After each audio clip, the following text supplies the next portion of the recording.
Madem ki istiyorsun öyleyse kalma git. Beni düşünme, rahat ol, yalnız kalabilirim. Sen de bilirsin hiçbir acı sonsuza dek sürmez.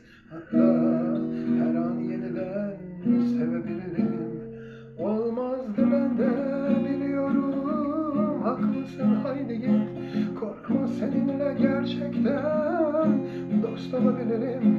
Sen de bilirsin hiçbir acı sonsuza dek sürmez. Hatta her an yeniden sevebilirim.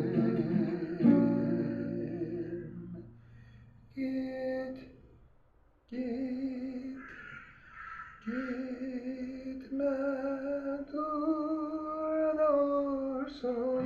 Gitme, kal, yalan söyledim.